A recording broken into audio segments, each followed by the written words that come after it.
যারা আজকের এই ভিডিওটি দেখছেন, আমরা আছি এখন সে লক্ষ্মীপুরের রামগতির আসসালাম জামে মসজিদ।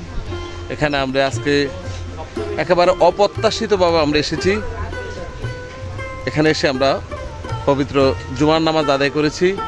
সেই সাথে আমরা এই মসজিদটি দেখার জন্য আমাদের অনেক ইচ্ছা ছিল, অনেক দিনের ইচ্ছা ছিল। মসজিদটি আসলে বিভিন্ন মিডিয়াতে, বিভিন্ন টেলিভিশন চ্যানেল, পত্রিকাতে অনেকভাবেই ফলো করে প্রচার করা হয়েছে। তো আমরা এখন এই মসজিদটি দেখার জন্য এসেছি। আসলে মসজিদের সৌন্দর্যটি একেবারেই কারুকার্য খচিত, সে কথা বলা যাবে না, কিন্তু এক ধরনের ডিজাইন, সেটা আমরা কথা বলবো। আমাদের এখানে একজন ইঞ্জিনিয়ার রয়েছেন, প্রকৌশলী রয়েছেন।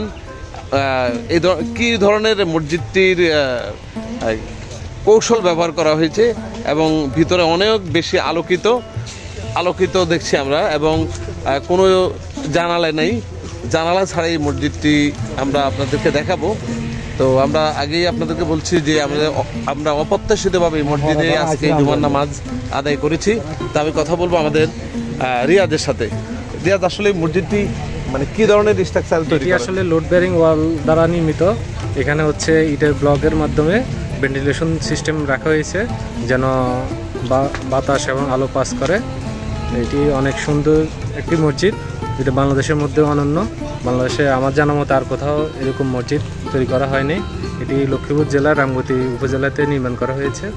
আমরা সবাই আজকে অপ্রত্যাশিতভাবে চলে আসলাম এবং এখানে জুমার নামাজ আদায় করছি। আমাদের সাথে আছে ইউসুফ ভাই, ফারুক ভাই, আর একজন তানভীর ভাই।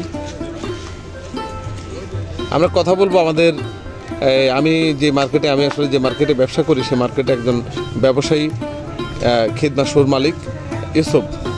কেমন লাগলো এখানে আসে?